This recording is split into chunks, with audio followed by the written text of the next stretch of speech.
Alors, voici comment les choses vont marcher, la vidéo tant attendue. On va faire ça sous forme de petite foire aux questions. Première question. Où en sommes-nous dans la session? Donc, où est-ce qu'on était rendu au moment où tout s'est arrêté? Au moment où tout s'est arrêté, on avait déjà 20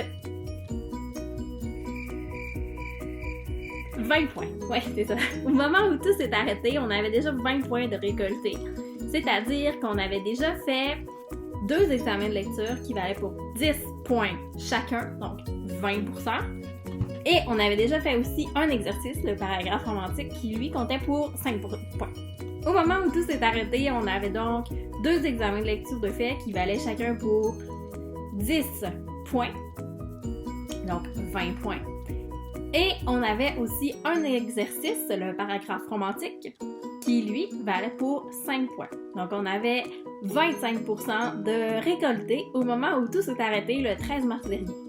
Après le 13 mars, vous m'avez remis votre dissertation explicative. Je suis encore en train de les corriger. Cette dissertation-là vaut pour 15 points.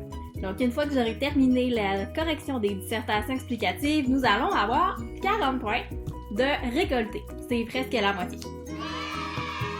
Deuxième question. Allons-nous avoir des cours sur Skype, sur Zoom ou tout autre média avec des webcams où on peut tous se connecter en même temps? La réponse est non. Premièrement parce que j'aime pas ça faire ça. Parce que je juge que plusieurs d'entre vous ont déjà beaucoup de choses à faire. Il y en a qui ont peut-être des familles, il y en a qui ont peut-être pas le moral pour se connecter toujours à des trucs comme ça. Donc moi, pour ma part, je n'en ferai pas. Je vais me contenter de faire des capsules YouTube comme celles que vous voyez présentement. Et ces capsules-là vont contenir de la matière. Vous pourrez les écouter quand vous voulez, quand vous avez la tête à ça. C'est ce que je vais faire pour ma part. Je veux dire que Zoom, c'est une super bonne plateforme. Si je l'utilise pas, c'est vraiment un choix personnel. C'est vraiment de ma part. Moi, j'ai décidé de faire autrement. Probablement que c'est une solution que j'ai prise parce qu'elle correspond plus aussi à mon tempérament créatif. Mais c'est une super bonne façon. Donc, si vous avez des profs qui utilisent Zoom, profitez-en. Ça marche très bien, Zoom. C'est parfait aussi pour poser des questions en temps réel. Est-ce que des évaluations vont être annulées? De quelle manière les choses vont changer? Ben, c'est sûr que les choses vont changer. Ce serait mentir de vous dire « Non, on va faire tout ce qui est dans le plan de cours et tout va être exactement pareil. » Ben non, ça se peut pas, c'est impossible, c'est irréaliste, tout change autour de nous. Puis il faut s'adapter, donc on s'adapte tranquillement. J'ai essayé de regarder avec vous qu'est-ce qui va changer, qu'est-ce qui va pas changer. Vous allez avoir un tableau qui va apparaître ici. Dans ce tableau-là, on peut s'apercevoir que on a plusieurs petites sections. On va regarder la première section ensemble. Donc, la section qui s'appelle évaluations qui ont été prévues au plan de cours et accommodement prévu. Au fond, tout ce qui est à gauche, c'est qu'est-ce qui était écrit au plan de cours. Qu'est-ce que j'avais pensé qu'on ferait ensemble. Tout ce qui est à droite, c'est comment cette évaluation-là a été remplacée ou modifiée ou annulée. On était censé de faire un examen sur une pièce de théâtre d'Éric Emmanuel Schmitt qui s'appelle La Nuit de Valogne. On était censé aussi, avec cette pièce de théâtre-là, de faire un travail comparatif entre cette pièce-là qui porte sur Don Juan de Molière et le vrai Don Juan de Molière. Donc, essayer de comparer un peu comment Éric Emmanuel Schmitt aborde le mythe de Molière à la source d'aujourd'hui avec le vrai Don Juan de Molière. On était censé, pour ça, aller voir la pièce que le théâtre du cégep, la troupe de théâtre du cégep, monte, et c'était Don Juan de Molière, avec 3 professeurs de littérature et des étudiants à l'intérieur aussi. Mais on pourra pas y aller, parce que tout le monde est confiné à la maison pour le bien-être de la société, et par conséquent, la pièce n'est pas jouée. Qu'est-ce qu'on va faire? L'examen de lecture, je l'ai modifié, je l'ai changé. Il portera plus sur La Nuit de Valogne. Il va porter sur 2 nouvelles que vous connaissez déjà, c'est-à-dire Odette tout le monde et Tout pour être heureuse. C'est le même auteur, ça me fait pas trop mal au cœur de faire ça. Puis vous, c'est tant mieux, vous avez déjà lu les textes à l'étude. Le travail comparatif, on pourra pas le faire. parce que vous verrez pas la pièce. Donc, ce travail-là est remplacé par autre chose. Il va être remplacé par un exercice d'introduction et de conclusion. Dans ce travail-là, vous étiez supposé aussi d'apporter une comparaison avec une série télévisée.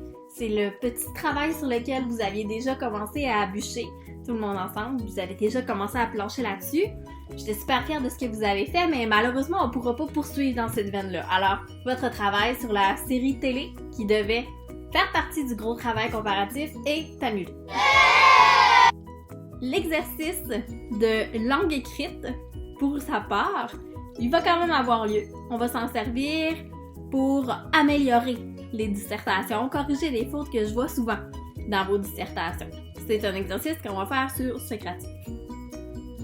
Enfin, la dissertation de fin de session, on va la faire quand même. Vous allez la faire à la maison, comme vous avez fait à la mi-session. OK. L'échéancier maintenant. Qu'est-ce qu'on va faire à quel moment? Si vous regardez le document que j'ai fait, vous allez vous apercevoir que j'ai séparé ça semaine par semaine. Donc, à chaque semaine, vous savez qu'est-ce qu'on fait, de quoi il va être question dans les capsules. Dans la colonne de droite, vous voyez aussi s'il y a des trucs à remettre, des devoirs ou des évaluations. Ces éléments-là sont indiqués en rouge pour que ce soit plus facile de les retrouver. Est-ce que les évaluations vont rester à la même date?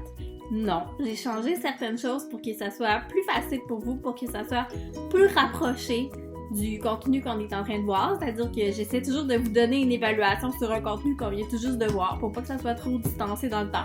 C'est sûr qu'il y a des choses qui sont changées, là. Si vous regardez dans le plan de cours puis que vous essayez de regarder avec le nouvel échéancier, vous allez vous apercevoir que les trucs ont bougé.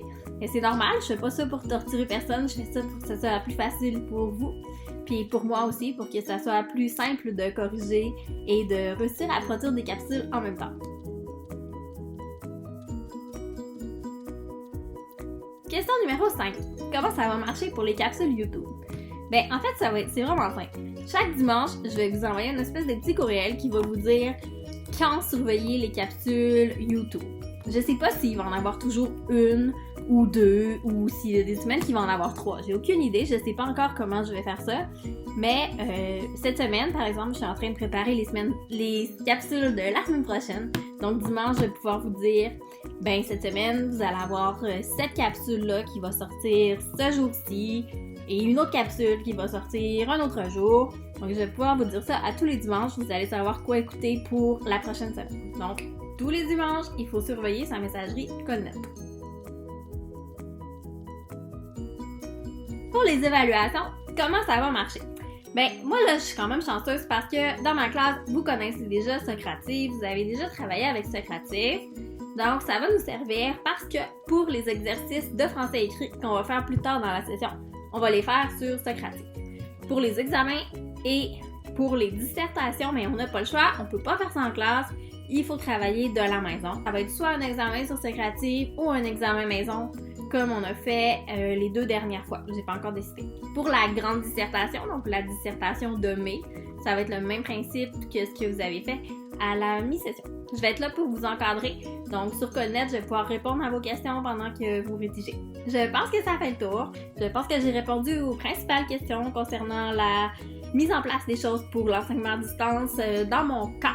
Si vous avez des questions par rapport à ce que je dis dans une capsule, vous avez 2 choix. Soit vous m'écrivez un message Codnet, puis je vous réponds. C'est une bonne façon. Vous pouvez aussi écrire un commentaire YouTube. C'est une bonne façon, mais c'est la meilleure façon.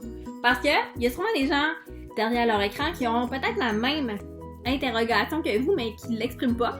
En voyant votre commentaire et en voyant ma réponse, ça vous va permettre à ces gens-là d'être éclairés.